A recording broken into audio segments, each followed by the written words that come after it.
All right, so Coach, as we spoke about, I'm going to just very informally introduce you, and I want you to be the person that kind of tells us more about yourself, and for you to have this floor through this. I won't keep you for an hour now that we started late, but for this extent of time that we get you for, we're oh so thankful to have you on, speaking on behalf of all of our high school strength and conditioning coaches, really across the country that are tuned in right now.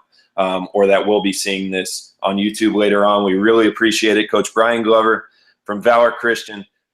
Coach, how long have you been at Valor Christian? Absolutely. Well, thank you so much. It's been a pleasure to do this and share a little bit of I guess, my journey and good things that are going on here right now. And just super blessed and glad that you guys were able to reach out and we can connect and get this going. So, yes, sir. So tell us a little bit about Valor. How long have you been there? What is your typical, your student look like, the demographics? I understand it's a Christian institution.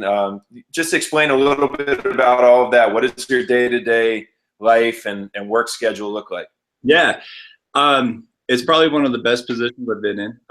We put a lot of focus on student relationships. So that being said, we do all of our training basically after school, from about 3 o'clock to 6 o'clock. There will be the rare occasion where maybe we will do something on a Tuesday or a Thursday before school, and that's just to accommodate maybe a busy practice schedule that would happen after school. Valor just prides itself in getting the academics, the relationships with the faculty established, and in its mind as a college preparatory program, they really want to keep extracurriculars as such, for after school activities. We've just got phenomenal coaches and administration to really target performance right from the beginning. Valor is 10 years old. I've been here 2 of those years. And ever since the beginning, performance has always been a targeted and a prided program for all of athletics to be in. I mean, when the school was just being broken and talked about maybe 12, 13 years, they always knew that performance was going to be a targeted spot, a targeted program to just enrich the lives of the athletes that we get to work with and to really aid and generate the programs. Being the director of performance here, I do a lot of different things. We have so many variables that, it's not just moving bars and weights, but it's really looking at through practices, how time can be better spent. Can they be shortened? Can they be, do they need to spend more time? And oftentimes, it can come down to a simple thing as a resource. So maybe somebody needs just an extra coach or extra hands on deck. And in my position, I get to help evaluate that and be a part of like the practicing, the programming, the scheduling, and really just kind of aid the overall well-being of the athlete that we get to work with. We do a year-round training. It's not, we can never use mandatory through our governing body, which is CHASA out here in Colorado. The time period that is, where the athletes, can be that required training session is during their in-season. And so it's really impressive the amount of participation that we have with our off-season programs that go on. We're a school size of about 1,000. And we'll have right now, with our in-season teams, we're training about 360 or so total, but then we'll also have 180 in an off-season approach. And those numbers are larger in-season because we've got like football teams going on right now and cross-country teams. So they tend to be larger in numbers. And it's just great. We get to train all the athletes. It's not just one particular program or tier 1 sports. Everybody has access to it. And for me, I'm fortunate enough, I've got a little bit of a budget where I have what I call performance coaches on staff. So they get paid hourly. And being that it's, we're typically training from that 3 to 6 hour, I have 3 coaches who are certified and who assist me and is a part of this journey with me and carrying out the responsibilities of training. With the 4 of us, we are looking at probably 3 sites of training at any given time during that 3 to 6 time period. We'll have what we call our field conditioning, so like our speed, agility, and conditioning. And then we'll have we have a stadium weight room, and then an upper weight room, which kind of houses like court sports and wrestling, which is just, we're not too far apart, but a little bit of a walk, and it's great to have a performance coach to supervise there. This year, I'm incorporating something that's a little different, and it was that's what I love about Valor. They throw, not curveballs, but they think outside the box. And so we've got full-time coaches on staff. Now, it's not a full-time coach where they're making like 6 figures or 50 grand a year. It's nothing like that. But they're full-time coaches, and then they're committed to developing their programs, getting them started, talking to the kids in the hallways, and doing things throughout the day. And we have a hockey coach, a couple lacrosse coaches that way, our boys basketball coaches that way. And so one of the things that we did is we incorporated them into the picture of performance. So in their off season, they're in aiding and guiding along with our other teams in the area of performance. So through our web-based programming, the workout gets sent to the phone, all the equipment that they need. The coaches have been kind of what I call like a Valor performance certification. And they're actually leading their program or a group of athletes, so maybe an off-season group, where they're taking them through like the drills, monitoring the work-to-rest ratios, evaluating like where their conditioning's at. Should they back off? Can they do more? And believe it or not, I'm in my 6th week of doing it and kind of evaluating it, and it's been really impressive because they might not come with like the knowledge of science or physiologies or bioenergetics or different things of that nature, or even the desire to be a performance coach themselves. But what they possess is the art of coaching. And so you give them, what I'm seeing is, and what I really appreciate is, you give them the map and the compass to read it, and it's been pretty phenomenal, the results and how they're engaged and developing relationships with maybe other athletes outside of their program, and challenging them and equipping them in just so many different ways. And character moments, teachable moments are just occurring around the clock.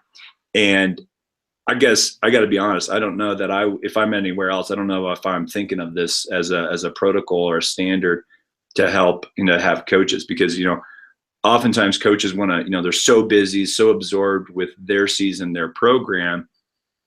I think oftentimes, we kind of forget, like, hey, there's an off season that you could really step in and help and be engaged in. And so we're using that, and it's been a pretty good model. And I don't have data to show your way and to like show you all these cool curves of like, man, look at all the power that's being going on here. And but just the overall experience has been really positive, and the kids are liking it. And by no means is it a perfect model right now, because we're trying to clean up a few things and making sure we got enough equipment, and seeing the coaches, helping them out, making sure they're equipped to carry out the assignment and know what's going on. So a lot of weekly meetings, maybe daily meetings with these coaches, and it's great to have the time during the day to be able to establish that. And so that's a little bit of our format with our coaches, and kind of what my staff looks like. Our student body is, we've got about 1,000 students here on campus, and it just varies. And it's we're a college preparatory Christian program, where we are just really trying to do everything in the right mind to get all of our students ready for the next level and above and beyond. And some choose to go on to four-year colleges, some choose military academies, some choose military, others just go maybe a 2-year tech.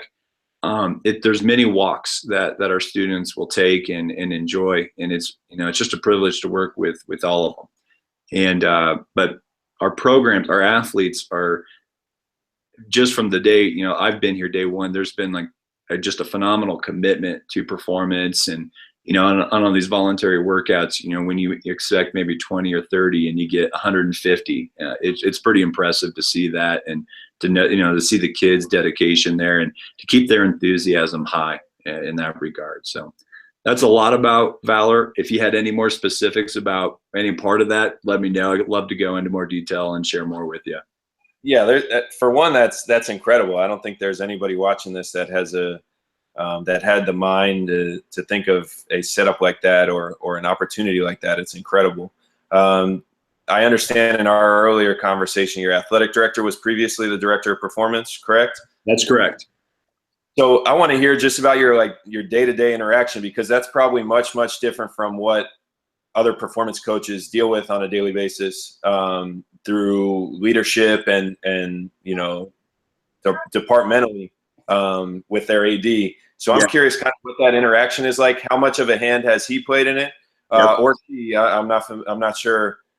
I'm not familiar with your athletic director, but how much of a hand has he or she played in it, and or has he or she kind of just let you have the floor and let you do you and have complete trust in you? Yeah. Our athletic director is Jamie Heiner, and he is an awesome administrator who really knows how to establish good working relationships. I'm very fortunate to be at a Christian institution where the people I work with are really humbled, and they're very proactive in the way that they do things in their leadership model. Coach Heiner is not a micromanager, to say the least. His biggest thing is he really loves, misses kind of that day-to-day interaction of being with the athletes on the floor or out in the field, because AD responsibilities are, there's just so many hats that are going on with that. And so being involved in the performance picture is a real challenge for him. But from the first day, he's allowed me to do, it's kind of my department. It is an area where he values my expertise. And, if coach says go, everyone's going, because that's what's going to make it work. And it's been awesome support from that. And there's been times where, I run a couple ideas, obviously, you have that first 100-day window on any new position where you're just trying to, you got a few goals you need to tackle, and you're maybe just still trying to figure out a school schedule and when everyone's going to show up. And he was, having a lot of those models already established, somebody already on campus to help out, just no pride issues at all. It's like, it's just a 100% good, smooth transition. And, we're all about trying to get better. And so we're in 2 weekends here, we're going up to Penn State and learning from them as an athletic department, go spend some time with those coaches. Weird how the school Penn State got involved, because it's not like I have any strong ties there, but we're going to go there and hang out with all their coaches for a little bit. He's going to hang out with some administrators, donors. And so we'll go, and we get to collect notes and then reflect together as a staff and come away with some different ideas and suggestions. I know it's a college, and I know oftentimes when you take that college level to a high school, really difficult at times. But again, I work with a strong group where when you bounce different ideas, it's pretty impressive what you can come away with and the development of the program that comes out of it. So he's been phenomenal. And, to be honest, one of the things good with is dealing with the parents and when they have questions, because, he knows the support of performance. He knows the support of performance with coaches. Maybe if there's a new coach on campus that doesn't have like the background in performance that maybe they've experienced at their other positions, and reassuring them and getting them bought into how, it's a cultural adjustment for them, but it's performance is a definite cultural cornerstone here. And so getting everyone to, be a part of that and to participate and have him a part of, behind that and heading that up in our athletic department is a real pleasure. So he's an awesome mind. Awesome. So, wait, I just heard an echo. I apologize. So, Coach, I apologize if I'm like texting or responding to messages. I apologize. I'm trying to pay as much attention as I can. What brought together this trip to Penn State? You're right, because it's not right down the road. You guys are in Colorado. Yeah. the bottom line behind it is to get, with our full-time staffers in our athletic department, which there's about 7 of us, so like administrative assistants as well, just going as a retreat to spend 3 good solid days together in an environment where we're going to be reading scripture together, working on our Christian walks together, and then the professional environment, going to other areas where we are involved, and just kind of observing or taking in some notes, kind of, hey, got this scenario, do you have any ideas? So going to a place like and chatting with their coaches and establishing a relationship there with them, for us to become a better, stronger group, and in our pursuit of excellence in our athletic department. Just kind of one of the things that we get to do. We don't do it every year. I've only been here 2 years, but I mean, we don't get to do something like this all the time. But when opportunities and approval go, we're all about it. It's a pretty thorough itinerary, card discussions, plane discussions, all that fun stuff. And we just want to make use of all the time that we have together. Absolutely. Coach, next question is again coming from me. I see French contest written on the whiteboard behind you. Can you give me a little bit of insight into your programming? What are you using there? Are you using auto-regulation? Are you powerlifting, Olympic lifting? Yeah. Maybe on that, do you have a competitive team there? Yeah. No competitive teams, no powerlifting team, no USAW teams. Not that I'm against any of it. It's never been like a strong passion of mine to start any one of those or to have those. I think for me, I'm just an evolving coach, for 20 years, from day one. I mean, I see the Husker banner behind me. I started in Nebraska in '96, had the awesome pleasure of working at one of the best places, during that time period. And from '96 to 2000 with Boyd Epley, Mike Arthur, Randy Goebel, Brian Bailey, Danny Noonan, Chad Wade, just some great coaches who, really kind of equipped me and shared a lot of different ideas with me. So I got the Husker Power, roots to me, the old split routine, 10 principles. I still value those quite a bit. But I think over time you kind of, you see different things, and we'll go in the off season 4 days a week. We'll train an explosive movement, or a high CNS activity, daily. And then, right now I really kind of like the upper split one day, lower split, trying to target and balance it out with a main movement per day. So like our main movements would be like explosively would be like a power clean. Strength wise would be like a squatting movement, a press movement, bench press, maybe measure some pull-ups, deadlifts, those type of exercises. And then just kind of, really package in a really good deal to the needs of the sports, kind of evaluate what each program has, what are maybe high injury risk, what could an athlete maybe see happening there, and incorporate maybe some extra particular movements in that particular program to help them so that they're staying healthy, to keep them injury free. But that's kind of like, I would just say, like the general scope of programming for us.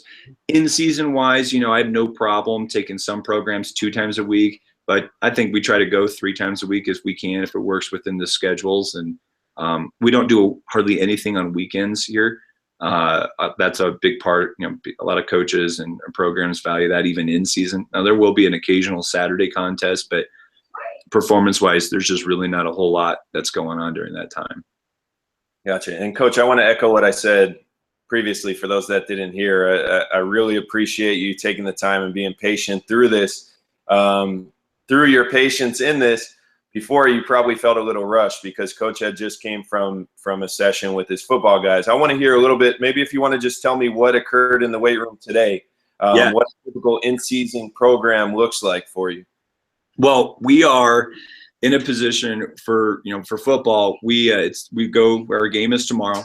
So we went pretty good, moderate to heavy on Monday, Tuesday of this week. So Wednesday, we call them our Taleo times. And basically we're trying to use Taleo as a way where we generate brotherhood, community, and unity within the group. And so, we started off, after they did all their walkthroughs and their films for the day, they'll come in at about 5:20, 5:15-ish.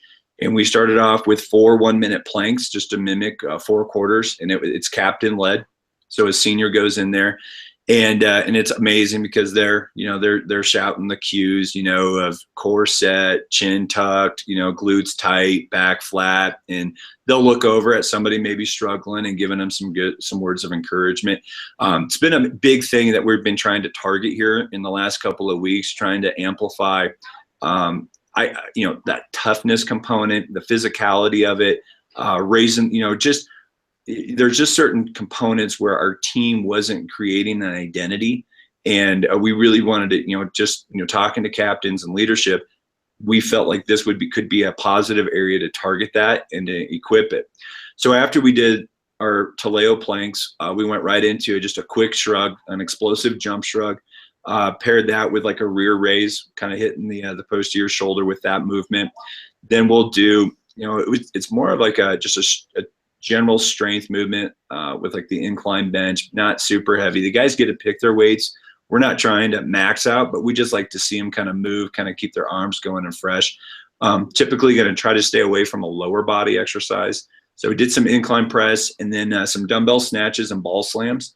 And then we just finished up with Taleo core. So I know we started it with planks. So we'll end, they kind of pick. It's kind of, we call it you pick them, captains, and they'll call it the exercise and go through a cadence of 15 reps each, repeat it for 4 sets, mimicking that 4 quarter again.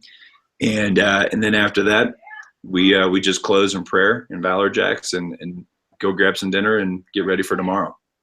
That's outstanding. Coach, you want to tell us a little bit about, you don't have to go in detail about your opponent, but what you guys have going tomorrow, your game going tomorrow. Where is it? Who are you playing? Yeah, we're playing a team called Cherry Creek. They're a public school here in the Denver metro area. They're about 3,000 population, so a very large school. They would be at the highest classification. Both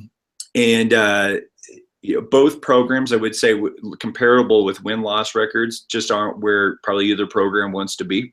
So it's going to be a pretty significant battle, face-off going tomorrow with each team, I think.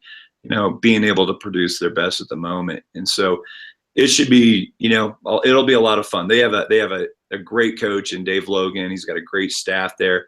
And, they're just, again, I think they're where we are, just trying to find identity, trying to find, a rhythm and some consistency, and getting their players some confidence within their program.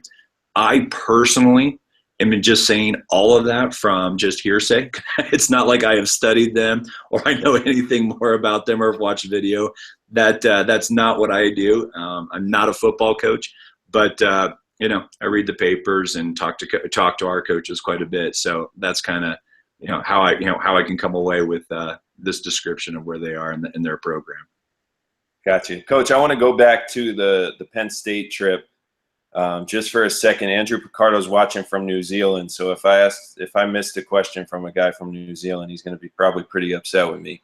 He wanted to know if there was anything that maybe us, the group as a whole, would benefit from your Penn State trip. Are you gonna, is there any way we could follow up with what you learn up there? Is there going to be anything published? Are you going to release any information? Is there something that we all could get out of that trip that we could share? That's a great question. I never thought about that. I definitely can. I don't know if I can chat with you about some ways. I can put my notes there and obviously kind of share those things. I'm still in the middle of working up my questions to ask their staff, and I kind of have a couple target areas like auto regulation. I think they do a lot with that. They're a big. Again, I'm not trying to throw products out there, but I feel like they use like good tendo movements and stuff, and I'd like to kind of see how they incorporate that with their training and kind of get some knowledge from that and see how that's affected them.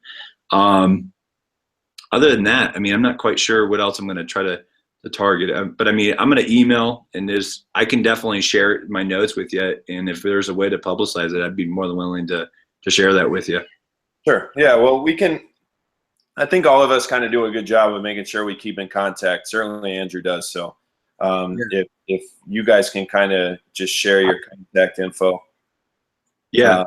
You just said I didn't have to ask it. I wanted to, and it's a perfect segue into my next question. Anyway, I'll get back to it in a second. Yeah, I think if we all just kind of share our information, I think as a whole, this field and this profession is one of the best with that. So I have no thought or concern that won't happen, and I know that we're going to get every bit and as much out of that trip, hopefully, as you are. So you hold me accountable to take great notes. I know I'm speaking to you, Coach.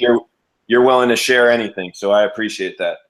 But you did bring up a point that I wanted to ask at some point here, just in that Tendo unit talk.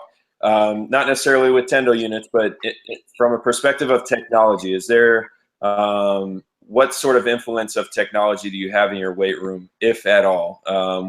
And then maybe a question to bounce off of that is, how are your programs handed out? Are athletes using cards? And maybe that'll go into the technology talk. Yeah, and make sure I'm answering all your questions thoroughly, because I feel like I can get on tangents real easily. No, you're doing great, Coach. This is what we want to hear. What's on your mind. It's not necessarily my question. These are all still my questions. So when we get to everybody else's questions, well, I'm looking back to the French contract. I'm like, I didn't even touch on that, and I'm like, and it's something secret. You told us about programming, and I feel like I have a pretty good concept of it, and I think the coaches watching do as well. Yeah. Technology-wise, we're just today we received some iPads. We are using an online software through Bridge Athletic, is who we're working with, to start tracking our athletes. And we were really, there's a lot of companies out there, Train Heroic, Team Builder, Volts. I mean, there's probably a couple that I haven't even mentioned. I created what I call a sports technology group here on campus.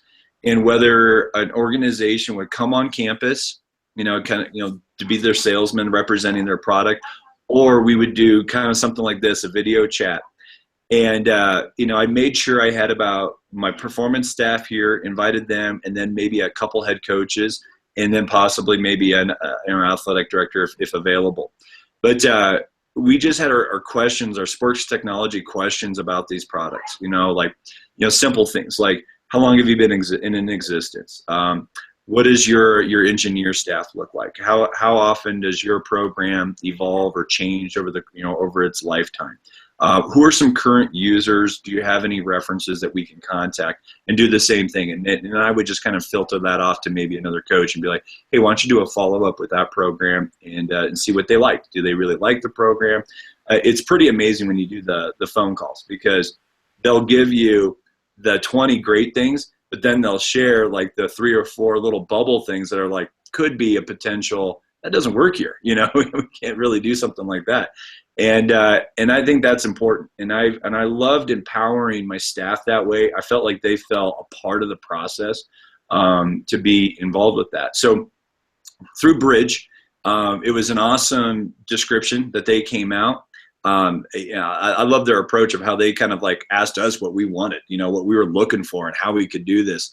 And all of the things that, we came up with, we've seen them, change their product for that. And so it's an online tracking system where we're capable of doing anything. And I know you'll probably ask about this a little bit later, and I'm not 100% like full and, engaged in it, but screening our athletes, kind of getting them an initial database, maybe like, what do they look like in 4 weeks type of thing. All their testing, just all their history. So, if you think about, good training methodologies, it's a log. They just start having all these, they just start tracking everything from what they did last week to maybe a year ago.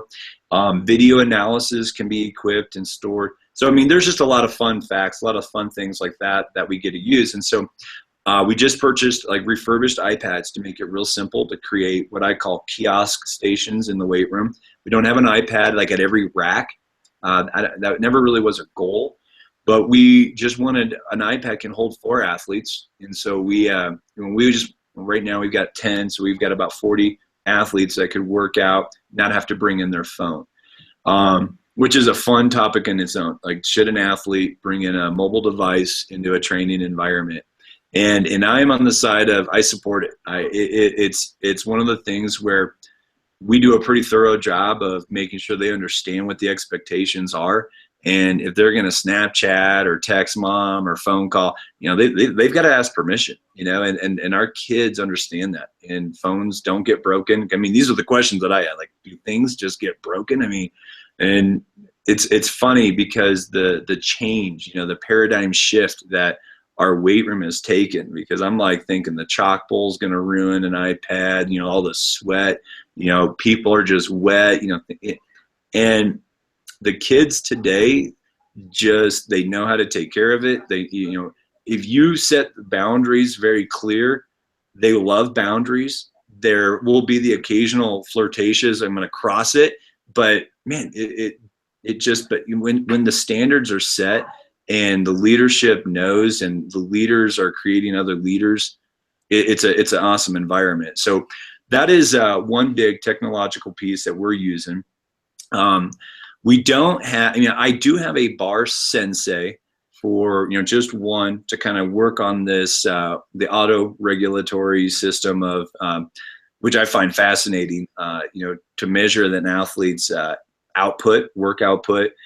And I'm more inclined to kind of try like a Tendo or a GymAware, but obviously those things cost some money, and that might be a purchase down the road or something like that. But those areas interest me, and I'm, the Tendo unit has always been a tool that's been around, but has been one that I've never really put to use in an effective way, and that's where I love, where we are today. I can hear how guys like Fred Eves are putting something to work, and they make it, and it's a great tool. They're athletes. They teach the athletes how to use it, and next thing you know, athletes are teaching athletes, and I think that's a very cool place, a good thing to incorporate. So that's an area that I'm really looking into, and kind of excited to kind of bring a part of, learning those different curves, and what are we trying to target at this point in our training phase, and getting the athletes excited about it. Because I think, when they see that purpose, the speed, and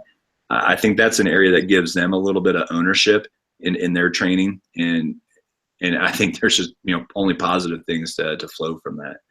So iPads, Tendos, that's about, we have some, some flat screens in there, but that just kind of shows leaderboards and different things through the, the bridge that we use. And that's about it. Other than that, we're just kind of bars and weights right now, and sleds, all that fun stuff. But yeah, I don't know if you have any more questions, but I'd be happy to share. Yeah, no, that's great. There's a couple questions. I'll start with this one. Okay. I know I'm throwing 2 questions at you at a time, so I'll try to cut it up.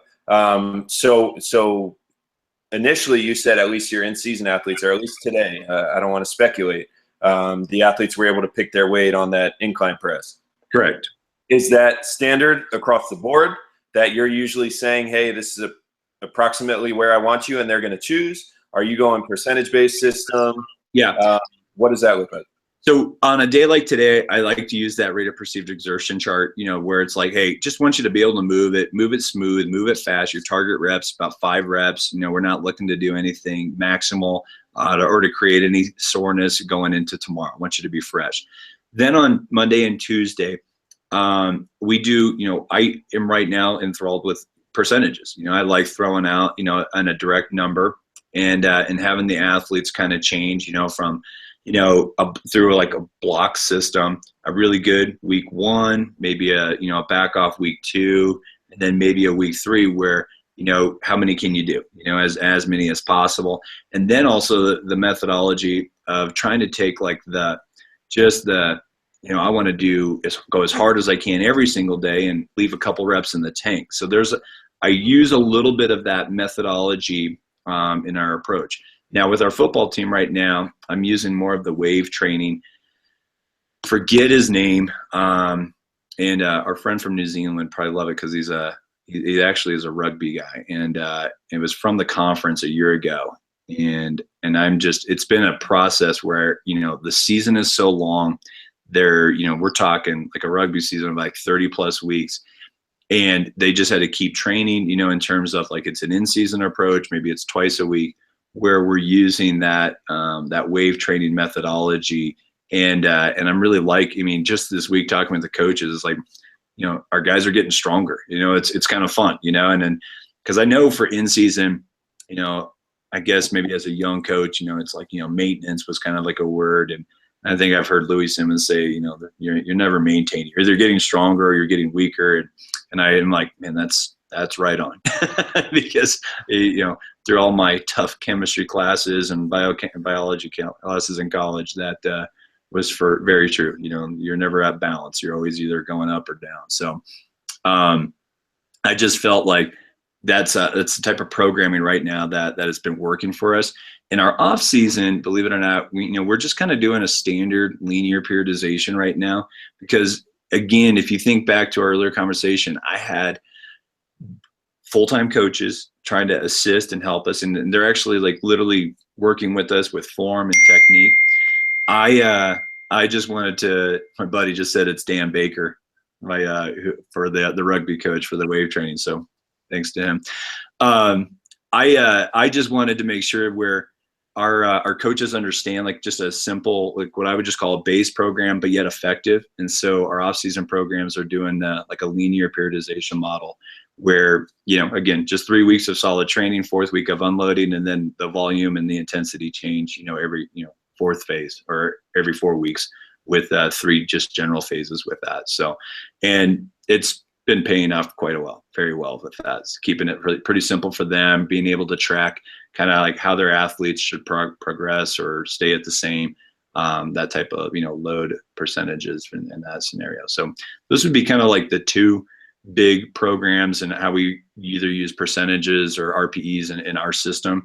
Again, I feel like, like our football program has done enough, and they know, it's more about having their energy high and enthusiastic, and, keeping that as a primary focus versus, okay, we're in here trying to get arms bigger or our core burned out, going into a contest. So those are kind of some strategies, some simple things that we use that really just kind of generate high energy and their enthusiasm going into the contest for tomorrow. Right on. I don't know if you saw Liz's question. Do you see this chat? Because it seemed like you answered it spot on. I don't know if you're looking at it. I didn't see anything. No. Okay. I'll ask you if it answered it. I think it did. I guess my question off of that, and maybe this will further answer her question, are those percentages off of tested numbers? And if there are tested numbers, what do you test? And I guess when would you test? And when? Yeah, good questions. Dan Baker's information, the slide, my buddy who sent me the text, he's the one that shared this information with me. His name is Joseph Morales, so I have to cite the credit where credit is due. And sent me all Dan Baker's PowerPoints from last year's conference. I believe it was in Vegas, I think it was Vegas 2 years ago. And so through his slides, there's a lot of confirmed information of like his data is, it was tested, kind of run through a gamut of like proved training. And so what we test in, are cleans. We look at trying to have a solid number of what a kid can do there, whether it's a 1 rep max or a 3 rep max. And based off of, the percentages that were shared through this wave cycle of training, we'll incorporate that. I'm not going to lie, I don't have it memorized, but I do know that there's like a little cycle of window, and I'm assuming, if we wanted to get this information shared, it would probably be pretty simple to find and share. But then we'll also do like a back squat, a bench press, and an overhead press and a trap bar deadlift, and potentially also a bent over row. So trying to hit, all different movements, and trying to make sure that we're equipping our athletes with the knowledge base. Now, when we do the assigned percentages, I always again, kind of like, it's a little RPE methodology though.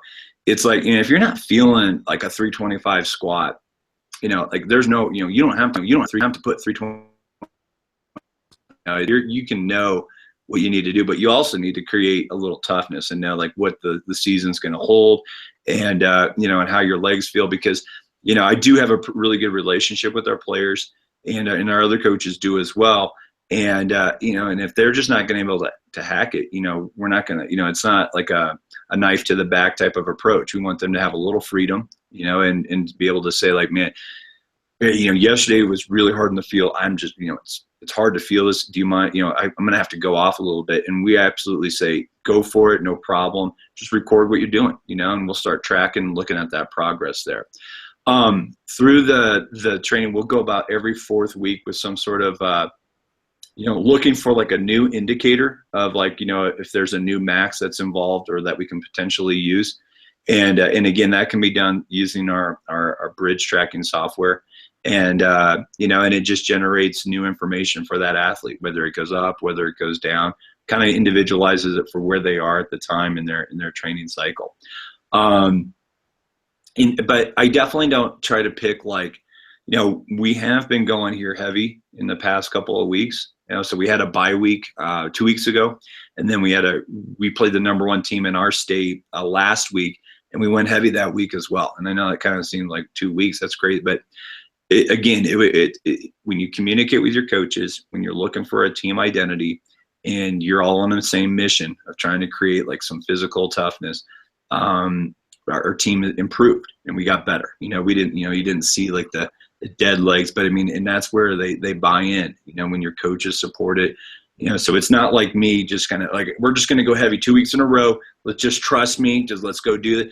There's this, meetings with the coaches, just chatting with them. Like we need to do this. We need to set, a tone of toughness, physicality, enthusiasm within our training environment, and create this through our leaders and have them really set a standard of what, Valor football is and what we're capable of doing. And that, believe it or not, has really set a positive tone going into, our coming weeks here. So it's been kind of exciting to work with.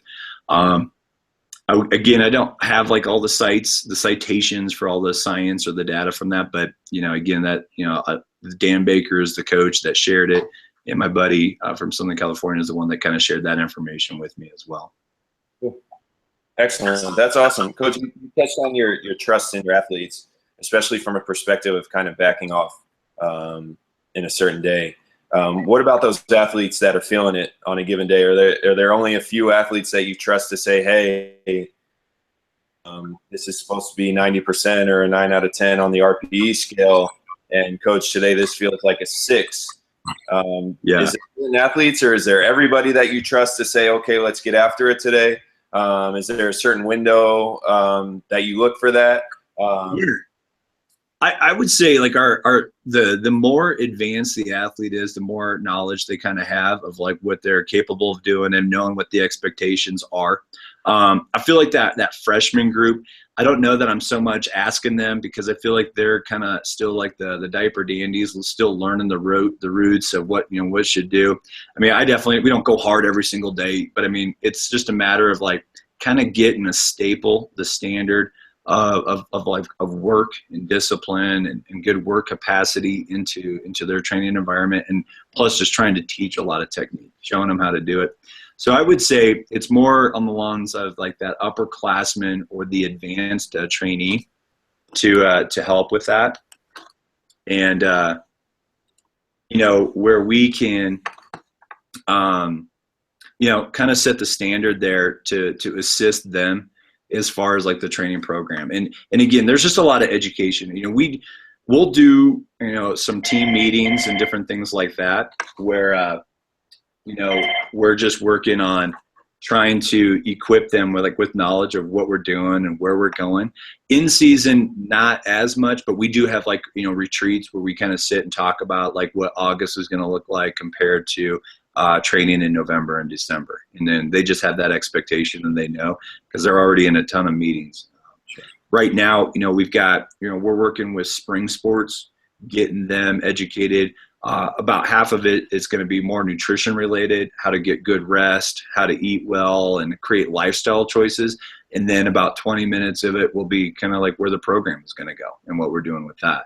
So we kind of have it segmented away a little bit. And then I'll also kind of share the duties with my other coaches to give them experience, to speak to a teams or their parents or in that team setting, because I'm always, one thing that I feel like I've had to learn, I don't want to say it's a hard way, but it's just trying to how to get everybody involved and not like feel like I have to do everything. And so I really like passing, just different responsibilities on to maybe like a way that I never was or had an experience with, but yet they can check that off and they know like, man, that went really well. I didn't like this about what I did. And starts giving them as a young performance coach some more reps and what makes a great coach. Excellent. Thank you, Coach. Cameron wants to know, is there a certain strength accessory split during the off season that you use? And what is this split? So I guess what I take that as like programming. So like we'll go like more solid 4 days. We'll go longer in the weight room, more 45 to maybe a 60-minute window. And then incorporate more field work. So like for like a fall sport team in January, we'll do like some base acceleratory work capacity methodology on the field. So like we're talking 20, 30 minutes, kind of just getting general terminology, base acceleration mechanics out. And then, really trying to work on getting more of that GPP approach in the weight room setting. And then transition out of that. This past spring, I did some work with triphasic approach, had a lot of success with that. And right now I'm learning different ways of how to apply the triphasic approach to an individual at the right time. And which is, I find kind of fascinating because it's, if you have everybody, the whole team doing eccentric loading or eccentric training, there might be an individual that's already strong in that area and is craving, their body is actually craving more of an isometric approach, or and so I'm learning more about how to balance that out and identify those different things and needs where that individual is, and setting goals for if it's a body comp issue or a speed issue. Our football coaches will always talk about weight, gaining weight, put more weight on, get heavier. I try to go a different approach, maybe I know it's, hey, if you're going to eat 10, 15,000 calories a day, it's probably going to go somewhere, but I'm always about like trying to gain on, the lean mass of like what their bodies and how they approach it. And then you have the female athlete that's just not even an issue at all. In fact, if you can take the number the other way, the better they feel. And so it's just a matter of trying to, learn how to speak to these athletes and help them set their goals with that. But, training wise, that would be kind of how, things are different. We'll still have like that 2 hour or hour and a half window of where we're training in the off season, which is a lot different from our in-season approach. Makes sense. Thank you, Coach. Andrew wants to know, do you program any games or team-based competitions to engage athletes? It sounds like kind of the concept that Gary Schofield likes to point to of just kind of programming fun. What does that look like in your programming? Is there a place for it? Or is it kind of hard hat approach all the time? Yeah.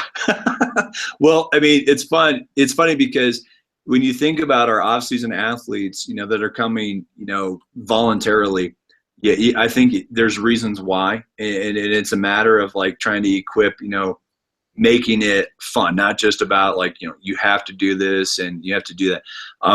We find a way to make things competitive, and again, this is something that I got to be honest, early on in my coaching, I wasn't great at it. I mean, I saw it happening, didn't really know why it was important or why it was necessary. But, I really like the approach of, when you make things competitive, the athlete today really likes that. They really gravitate to it. So when you create, if you've got a group of 100 off-season kids and you create 10 teams of 10, and next thing you know, things have a point system to it, and they're helping whether it's, getting, having water in your hand at lunch, or, creating some lifestyle habits of where, did you have a vegetable today, and they get a point for that. Or maybe, if it's a relay race or some sort of obstacle, and their team, gets a certain point for coming in a place. There's a level of competitiveness that brings out that fun and that energy where they want to return. And so we incorporate those things.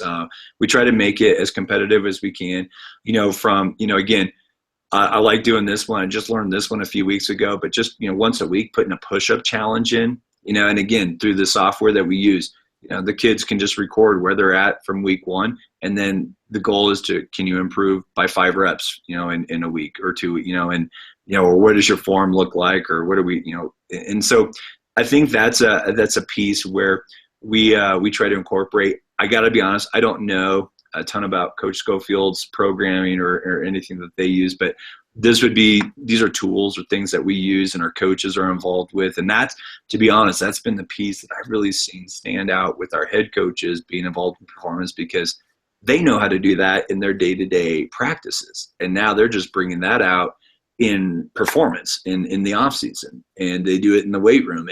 And so, but definitely there's that component of, you'll maybe get a kid or two that tries to go, maybe if it's not the right time to get water, or if they're going to take an extended bathroom break, got to make a correction, but it's really few.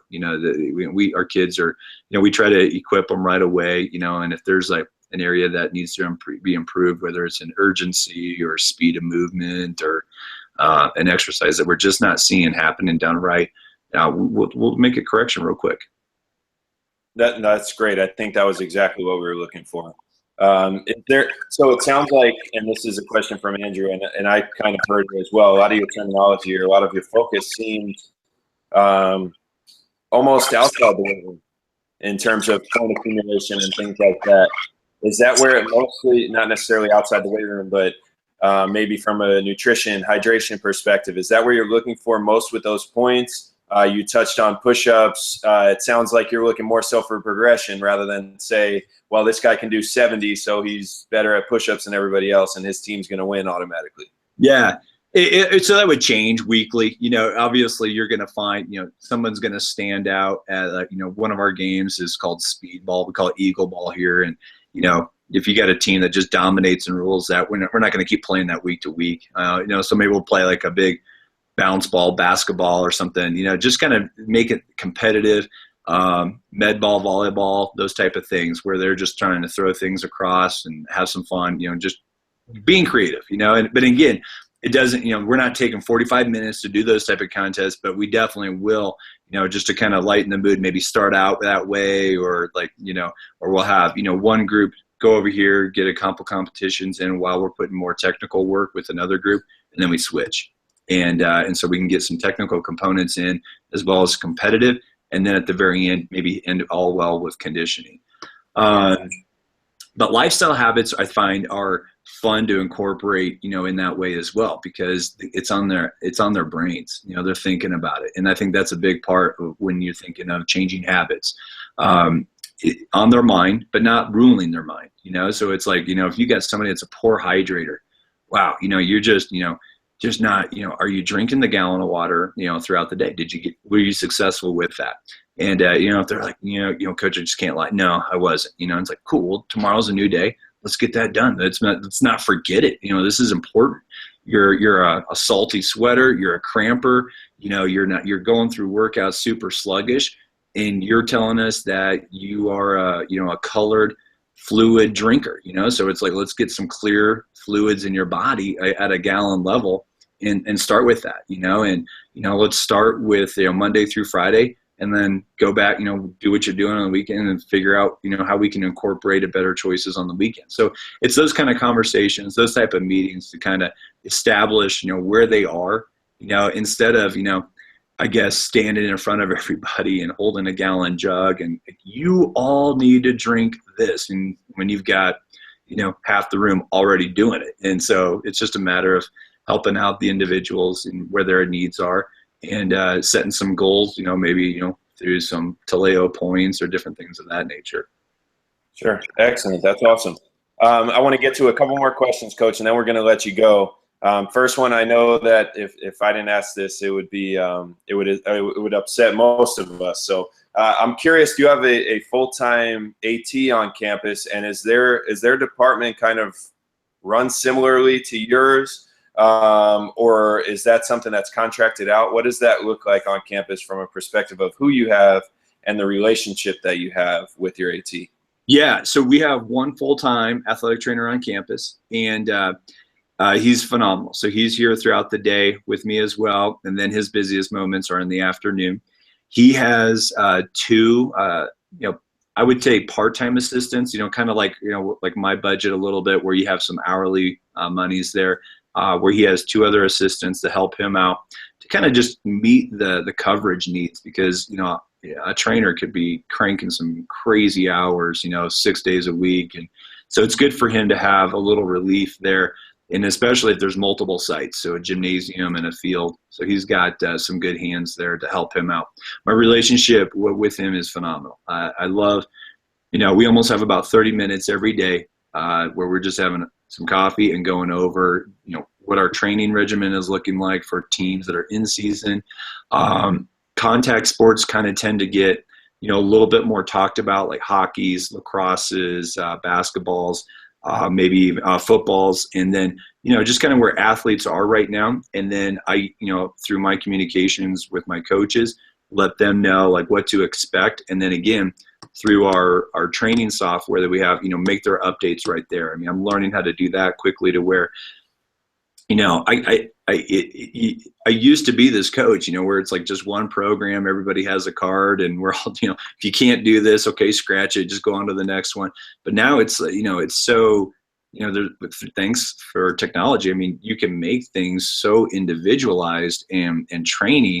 And that's where it's like, I just want to learn more on how to find out where an athlete is and equip them to be better for it. And so, talking with him gives me the feedback of like, hey, this athlete is 3/4, this athlete is no go, this athlete needs doctor's notes, and all that stuff just kind of gets tracked in our software there, and our coaches can see it as well, so that they're not given a curveball of like no one said anything to me, we expected this person. But I love the sports medicine. It's a fun, because it's about relationships there, and it's about having that good, the manners, talking, with the athletes. They get, they probably get them more in that, when that injury occurs, and so they're kind of more in that downtime, and I think Alan does a great job of picking them up and communicating with athletes. And I find it fascinating working with the doctors. We wouldn't say like we have team doctors, but we have doctors who are involved heavily within our program, and we get to meet regularly. So an orthopedic and just a general pediatrician physician are here, at most home contests, if not all of them. And, just chatting with them, and talking, progress, how things going. And so, there's a good relationship there. I mean, we just had a transfer student in. He's a baseball player, Tommy John surgery already. And it's just kind of like, I'm like, this is going to be new territory. It's like, what is this athlete allowed to do? Because for me, I'm just going off of, I got red flags all over the place. I'm not, and the athlete is super, into wanting to train, which is kind of different. I mean, usually it's, like they kind of get a little phobia when a surgery like that occurs, but that's not the case. And so, we're talking and meeting, about like, what should we expect this athlete to do, and where, with his therapy and training right now, and get him equipped and good to go. So that's tremendous. Coach, I want to close out with one final question, and I'm not going to bombard you with two questions, but it is sort of a two-part question. Okay. And again, this is going to be the last one, so I want to say how much I appreciate your time. The question is, where do you see the profession going? Maybe that can also be kind of, where do you see yourself going? If Valor is, it sounds like you have a great setup and you're incredibly happy there. That you would love to spend your entire career there. What is next, or what do the next 10 years hold for you and for the profession? And then beyond that, what can us high school coaches do together to shift that focus and shift that future in the direction that we're looking for? Yeah, great questions. For me personally, I mean, I just have such a huge passion for performance, and I love the relationships that come with, being with the athletes, and the stresses that performance brings in their lives. And, in some ways I'm that stress coach, and trying to bring good harmony, wherever they're at, and whether that's good or bad, at the moment. But I love being that. I love doing those things, and seeing goals accomplished and achieved. So I think for me, I love the atmosphere that's here, and I'm also just, I've got 5 kids. I think of my family first in a lot of ways, and they're having the time of their lives here. So I think, God willing, we'd be here, forever, and or for as long as our career lasts, and we're excited about that, and we look forward to being a part of this community and the family that we have here. Professionally, I love this question because I remember in the 90s, at Husker Power talking about this, and it's a time where, believe it or not, where I remember Dr. Ron Huruska, coming into the weight room in Lincoln, Nebraska, and talking with the guys about osteopubitis, hip flexor strain. Why are these guys getting this? And we had an interesting time there. We had some famed college football players there, and who had issues. They had some medical issue, just about strains and how to keep them on the field, and I just remember Greg Cook was brought out. There's all these names that were just so young. I mean, it's hard to think that 20 years ago it was a young time, but FMS wasn't even.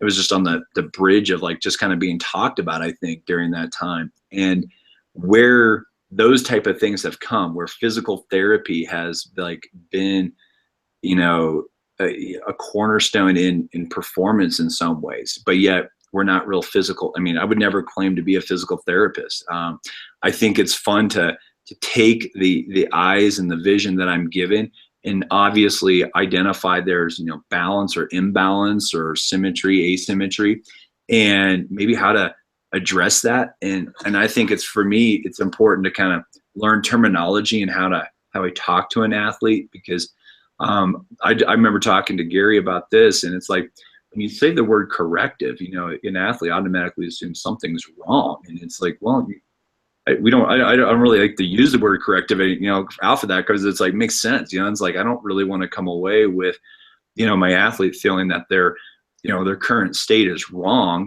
because we're going to do correctives. And so, it's like, but we're going to make your muscles more efficient, find a new positive or, a psyche approach where they're going to feel more gains. So I guess I've seen like that window, that scope really evolve dramatically in 20 years, and a lot of people getting excited about that and using it. I see this technological curve being a big one. We're in this time of working with millennials, and where these athletes are today. Again, there's the debate: do cell phones come into the weight room? Do they not go into the weight room? And I just kind of laugh, because I can see scenarios where that won't work. And so for me, just to be like, yeah, everybody should do it, I don't want that message to be heard. But for our situation, we've really set some good boundaries and good standards, and our kids respond really well to it. So I would just be a tally mark for success, in that regard. It can be done. Doesn't mean it's perfect, but it just means it can be. It's not as ineffective as some might assume. And yet it keeps their energy and their engagement, and they're writing their notes and telling us how they're feeling and what they're doing, and if they hit their goals and different things like that on a daily basis, which is good information for us to have if I wasn't able to interact with them or another coach. So I think we're seeing like good uses of that. And then I heard this quote today, and I thought it was pretty fascinating, where it's like, when you have unlimited resources, you have no reason to have, outside of, combative physical issues, having athletes being successful, because there's so much out there that's available through Omega Waves, Bioforce, just different things of like, where is the athlete at today? Are they ready to train? Did they get 8 hours of sleep? Or did they get 2? And excuse me here 1 second. Did they get 2 hours? So it's like, there's so much, again, when you have unlimited resources, there's just so much information that a coach can collect and do, as far as, you know, training and programming for their athletes. So it's one of those things where I see that being a positive evolution. Maybe it's where the athletes are, you know, our coaches, you know, things become a little bit more affordable.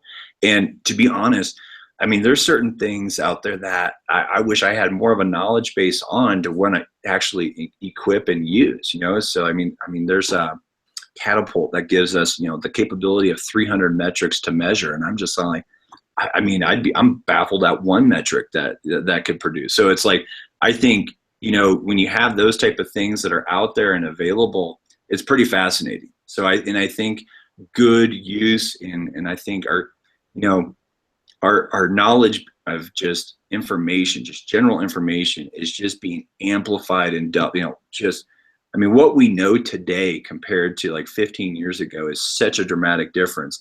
And I think it's important for our coaches today to continue to learn and to appropriately put those pieces together, but not lose sight of that art of coaching and just that relationship building with the athletes that they have. Because, you know, all the science, you know, might not speak, you know, for, you know, the emotions or the other stressors that are affecting the athletes that we might miss. So I see those things as, you know, kind of, you know, taking more of a stance and, you know, even, you know, more aggressively in all levels, because it's, you know, like I said, I mean, we see it happening here at the high school level, and it's kind of fun and exciting, but yet again, we're not unlimited with resources, you know, to go out and do everything and try it out. But I think, you know, things will become more affordable, and we're going to be finding that, you know, we're training our athletes with a lot more information and analysis than what we are today.